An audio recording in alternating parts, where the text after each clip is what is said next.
అయోధ్యాకాండము 108వ సర్గము.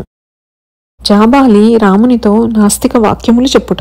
ఈ ప్రకారముగా మంచి మాటల చేత భరత నూరడించుచున్న రాముని చూచి అచ్చట బ్రాహ్మణోత్తముడగు జాబాలి వారి హితమును గోరి కొన్ని అధర్మోక్తులనిట్లు పలికెను. రాఘవ, చూడగా నీవు సర్వము తెలిసినట్టి బుద్ధిమంతుడవు.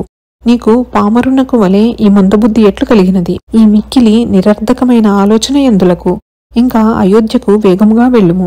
భరతుడు కోరినట్లు జనులను పాలించువాడో కమ్ము.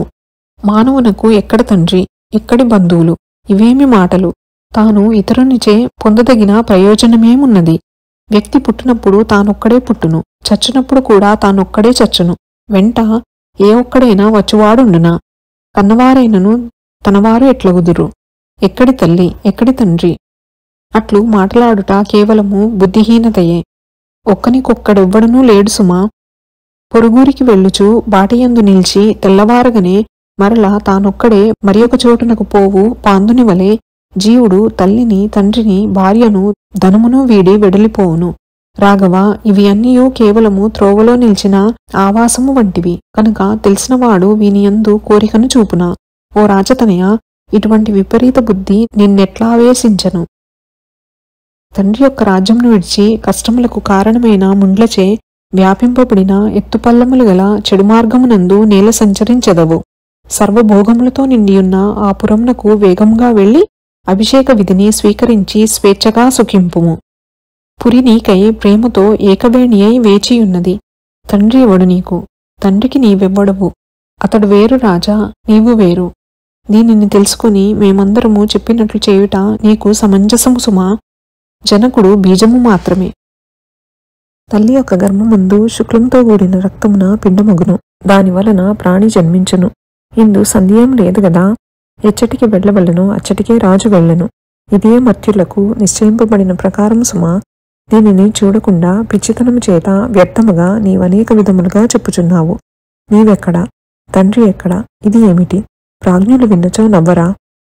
ధర్మార్థములు కోరిన వారై కర్మలను చేయుచున్న వారి పాటునకు విచారించదను. కర్మలు చేయువాడు ఇందునందును సుఖము లేకుండును సుమా. సౌఖ్యము కోరుట మేలు.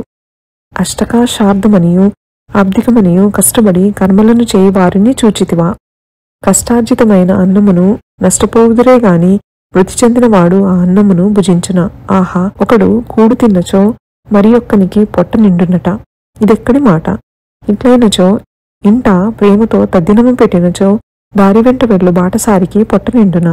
ఇవన్నీ టక్కరి మాటలు గాని నిజములని బుద్ధిమంతులు నమ్మెదరా? తెలియగలవారు పరులధనము అపహరించుటకై యాగములు చేయుడు, తపము చేయుడు, దీక్షపూనుడు, దానములు చేయుడు అని గ్రంథములందు చెప్పిరి. మంచి బుద్ధిశక్తి గల వారివి నమ్మెదరా? కాన ధీరులలో శ్రేష్ఠుడా, పరములేనందున నీవిప్పుడు లభించిన భోగముల నేల విడిచిపెట్టదవు.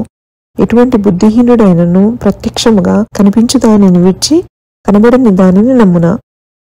భోజనులందరూ నంగీకరించడు నా మాటను వినుము. దయతో రాజ్య పట్టాభిషేకమును చేసుకునుము. అయోధ్యాకాండము 108వ సర్గము సంపూర్ణము. శ్రీరామచంద్ర ప్రసాద సిద్ధిరస్తు. శ్రీ జగన్మాతార్పణమస్తు. శ్రీ శ్రీ శ్రీ. నమోస్తు రామాయ సలక్ష్మణాయ, నమోస్తు దేవ్యై జనకాత్మజాయై, నమోస్తు వాతాత్మ భువేవరాయ, నమోస్తు వాల్మీక భవాయ తస్మై. శుభం భవతు.